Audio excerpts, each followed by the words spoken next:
모든 업종들이 다 그렇지만 실제로 어느 정도 연차가 쌓이고 하면은 또 뭐 이런 게 이제 그 병원에 공적으로 있는 데 같은 경우도 병원장들은 이런 좀 더 젊은 사람을 쓰고 싶어 하죠. 이러다 보면은 예를 들어서 뭐 아주 그 숙련된 수술이나 뭐 이런 외과적인 수술을 하는 경우들은 사실은 연차가 쌓이면 굉장히 명의가 되고 알려주고 하기 때문에 그 병원에서도 도움이 되지만 이제 조금 그 수술이나 이런 부분들이 난이도가 낮고 이럴 것 같으면은 가능하면은 좀 그 환자들이 또 쉽게 접근할 수 있는 이런 부분들을 본다면 젊은 의사를 쓰려고 해요. 그러면은 연차가 어느 정도 되면 야 내가 밀려난다는 기분을 느낄 수도 있거든. 그러면은 그거 되기 전에 이제 어쨌든 개원을 하려고 하는 그런 생각도 가질 수가 있다고 봅니다.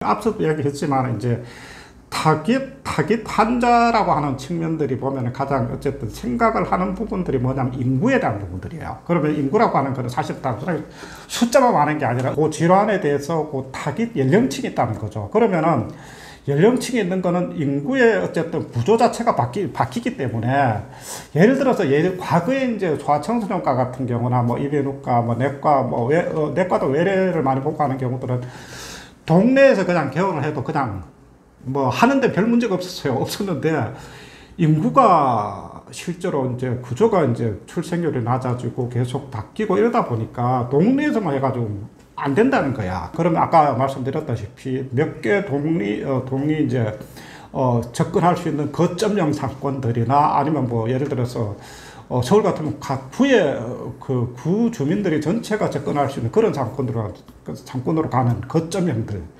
그리고 보면 조금 뭐 예를 들어서 인구 30만 같은 경우는 뭐 동네 몇 개가 아니라 그냥 그 도시 전체 주민들이 오고 하는 도시형들. 그리고 사실 우리 뭐 서울 같은 경우도 강남이나 뭐 이제 아주 유명한 데 있잖아요. 그러면 이런 데 같은 경우는 실제로 외부에서 홍보를 통해서 끌어들인다든지 이런 전략들에 대해서 그러면 그런 부분들을 어떻게 개원을 할까에 대한 거는 고민이 될 수밖에 없는 그런 측면들이 있습니다. 이제 개원 컨셉에 대한 결정 요소로 보면은 이제 타겟 환자들이 예를 들어서 이제 정형외과 같은 경우는 보통 보면은 환자들이 많이 집중이 되고 하는 게 50대 이상층 이렇게 하는데 사실 근데 50대 이상층 한다면 이것도 좀 문제가 되는 게 뭐냐면은 인구 구조가 되게 많이 바뀐다는 거죠. 우리나라 보통 보면은 인구가 이제 그 평균 연령이 올라가고 하는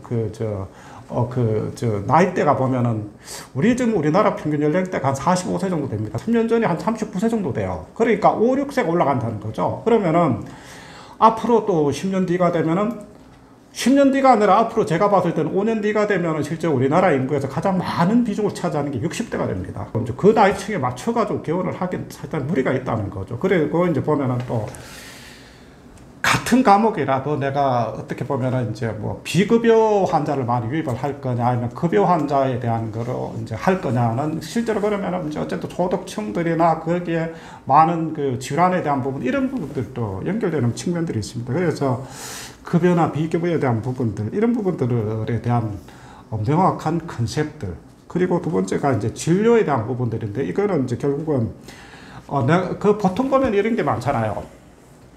그래서 이제 왜 병원들이 보면은 이제 간판에 대해서 되게 주목을 많이 하고 이제 신경을 많이 쓰는 게 간판이 단지 뭐 무슨 땡땡 정형외과 땡땡 내과 뭐 이게 아니라 그 상권에 맞고 한 그 질환들 있잖아요. 그러니까 질환들을 그 창이나 이런 데 이제 많이 이제 그 부추가네. 사실은 오히려 제가 봐도 질환을 외부로 홍보하고 하는 게 오히려 더 환자층을 유입시키는데 좀 더 유리하더라고요. 그런 측면들이 있기 때문에 그러면 내가 이제 그 대표적인 진료 과목이나 진료나 치료 과목을 어떻게 할 거냐. 그리고 이제 내가 이제까지 임상 경험들이나 이런 걸 바탕으로 어떤 방향으로 이제 치료하는 방향을 정할 거냐, 뭐 이런 부분들이죠.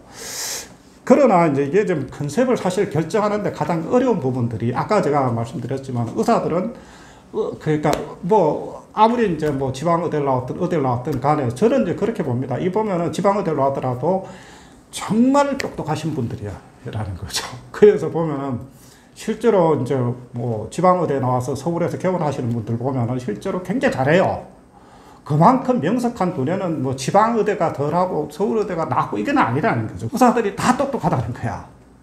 그러다 보니까 내가 요거 조금 뭐 그 좀 부족하고 하지만 뭐 열심히 하면 내가 충분히 커버가 되겠다고 이런 이야기를 해요. 그런데 사실 내가 그런 이야기를 꼭 여기서 꼭 하고 싶은 게 뭐냐면은 그 초반에 우리나라 그 신도시 중에서 가장 경쟁이 치열했던 그 지역이 보면 세종시였어요. 2015년, 16년 요즘에 세종시에 개원을 하신 분들이 굉장히 많습니다. 뭐 물론 지금도 하고 있겠지만 그런데 세종시가 참 그 개원하시는 분들이 어렵다고 하는 부분들이 그 부분들이 다 조건이 비슷하거든.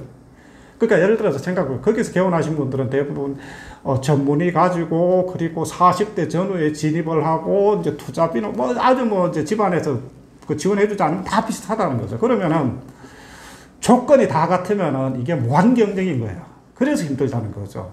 그래서 이제 이게 컨셉을 결정을 하는데 그 저희하고 하는 부분들이 투자비가 절대적으로 부족하면 내가 움직일 수 있는 여지가 사실은 부족하다는 부분들. 그리고 이제 뭐 아까 말씀드렸다시피 이제 내가 다 잘한다고 생각하지만 더 똑똑한 사람이 더 많은 거야. 그래서 충분한 임상 경험이 안 되고 그리고 의료진의 실력이 딸리는 경우들 이거는 사실은 어떻게 커버가 안 된다는 거죠.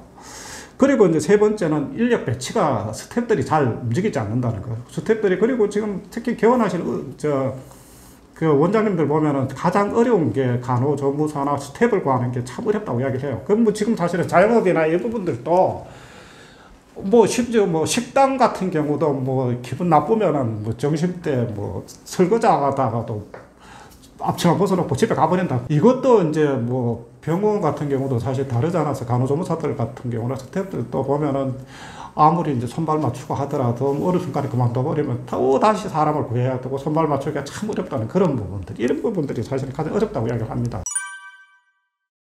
근데 그거는 사실 비슷한 것 같아요. 이게 아까 말씀드렸다시피 급여나 비급여에 대한 부분들, 그리고 또 하나가 그런 건 있어요. 외부에 알려지고 하는 부분들은 결국은 그 이름 짓는 거에 따라서 결정이 되거든요. 그래서 이거는 누가 들어봐도 뭐 이제 그 과목을 대표하는 그 과목 이제 의원 명칭이라고 하는 부분들이 나와요. 뭐 정신건강의학과 같은 경우는 굉장히 맑아지는 기분들, 뭐 그런, 내가 이름을 알지만 내가 언급을 하긴 좀 그렇고, 그리고 이제 안과 같은 경우도 뭐 실제로 그런 눈이 사실은 밝아진다거나 뭐 어떤 그런 부분들, 그리고 정형외과 같은 경우도 이제 실제로 아프고 통증에 대한 부분들을 직접적으로 나타낼 수 있는 부분, 이런 부분들이 좀 많은 것 같아요. 그래서 컨셉은 결국은 이제 어쨌든 그런 그 명칭에 대한 부분들로 많이 나타나고 하는 부분들이 있는 것 같아요. 그래서 보면은 이제 지역에 따라서 그러니까 이게 이제 되게 민감한데 같은 과목이라도 급여 환자가 많은 층을 차지하고 하는 경우들은